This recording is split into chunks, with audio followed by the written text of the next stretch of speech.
Hello friends, हमारी channel में आपका स्वागत है।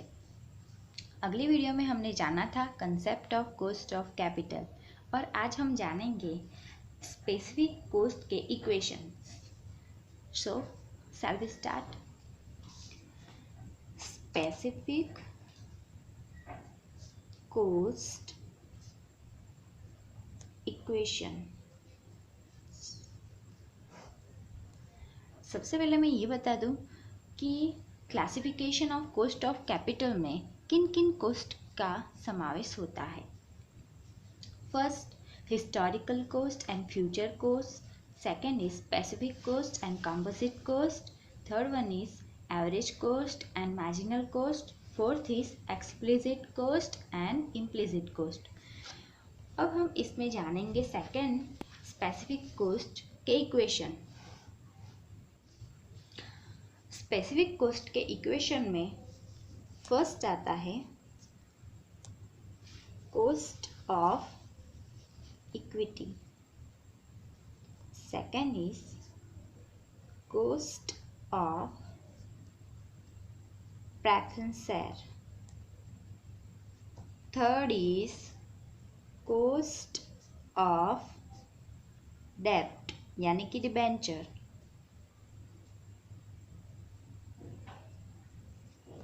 Fourth is cost of retained earning,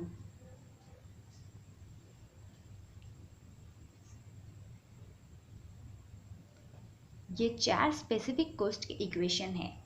अब हम इसमें डिटेल में इक्वेशन देखेंगे। सो पहला है cost of equity. Cost of equity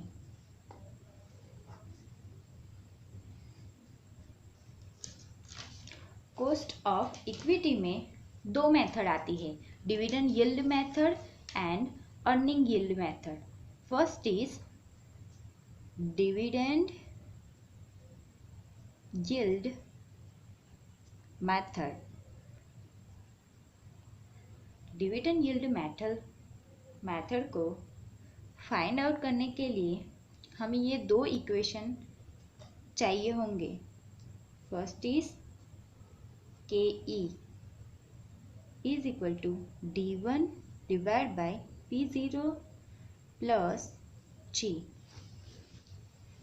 Second is D1 is equal to D0 1 plus G.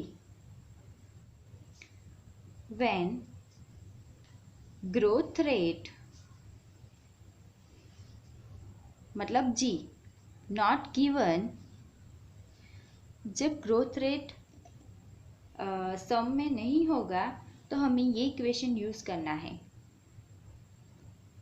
G equal to KE is equal to D0 divide by P0, where KE is equal to cost of capital. Cost of capital D1 is equal to dividend expected in next year. Dividend expected in next year. इसमें हमें dividend next year का लिखना है। जब D0 होगा तो इसमें हमें प्रीवियस ईयर का डिविडेंड लेना है। डिविडेंड प्रीवियस ईयर,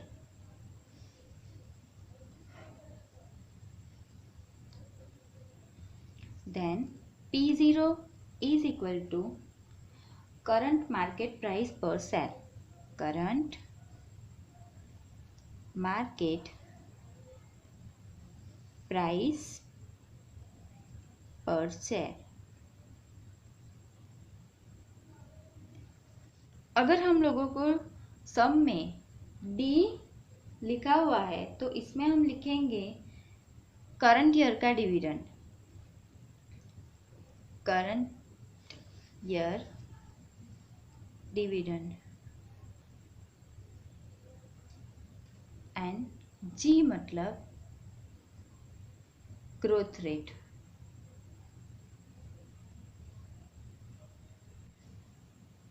अब ईपीएस ढूंढना है। EPS is equal to total earnings divide by number of shares outstanding.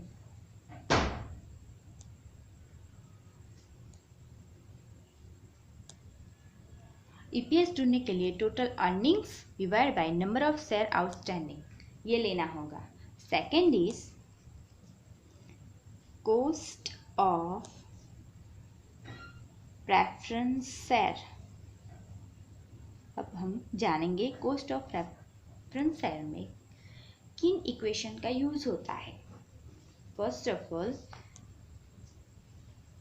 Redeemable preference share,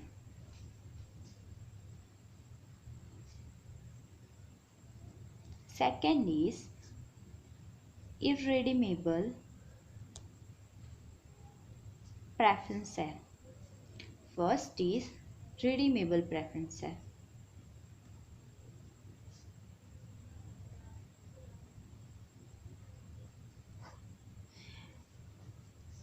So KP is equal to DP plus MV minus NP divided by N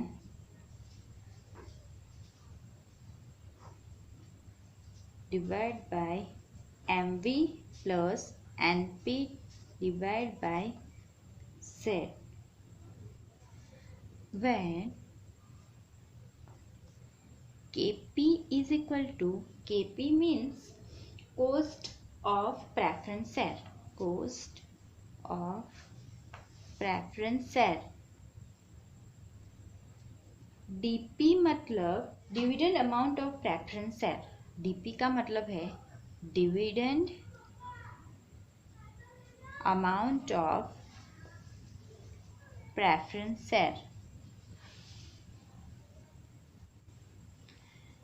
MV is equal to maturity value of preference share. उसको market value भी बोलते हैं,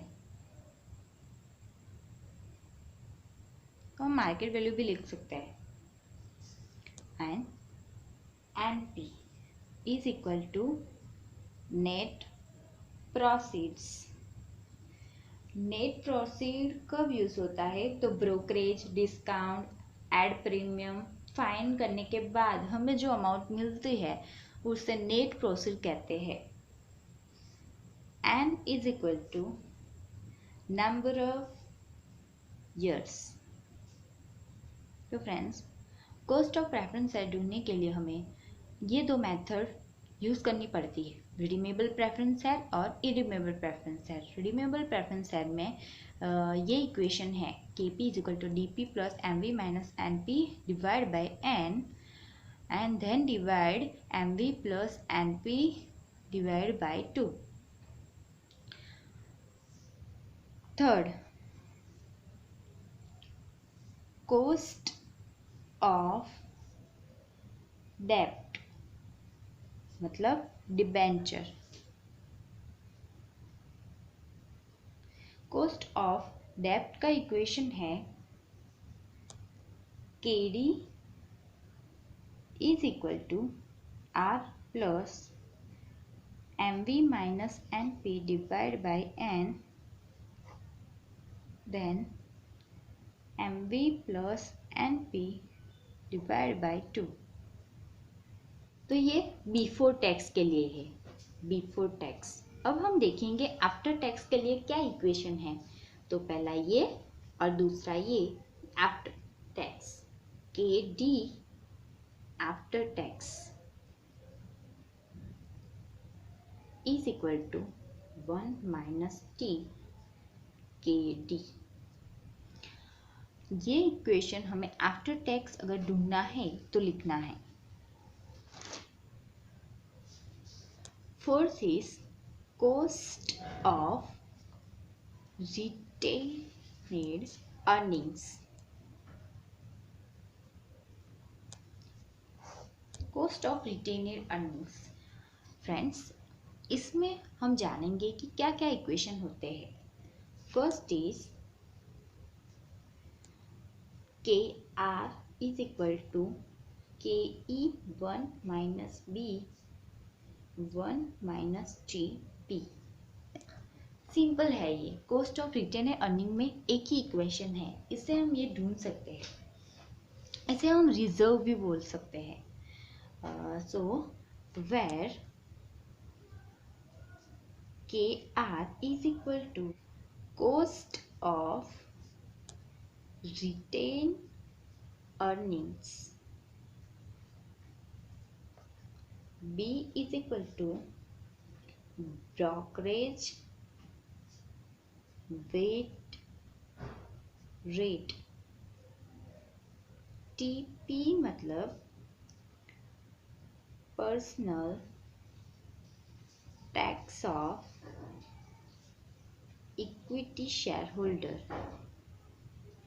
share holder का हम short में लिख सकते हैं ऐसे, इसलिए मैंने शॉर्ट में लिखा है. So cost of retained earning में ये इक्वेशन बहुत इंपॉर्टेंट है. KR is equal to KE1 minus B1 minus TP.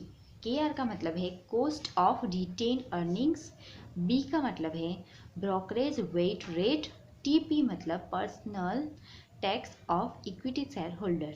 तो फ्रेंड्स, ये थे हमारे स्पेसिफिक कॉस्ट के इक्वेशंस. ये इक्वेशन इतने यूज़फुल है ऑल सम्स के लिए.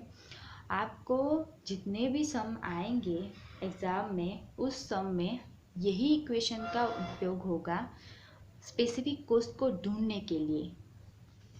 फ्रेंड्स, यहाँ पे आगे मैंने बताया कि कॉस्ट ऑफ प्रेफरेंस शेयर में ये इक्वेशन होता है. इसमें थोड़ी सी गलती हो गई थी. ये इसको Z नहीं समझना, इसको 2 समझना है. 2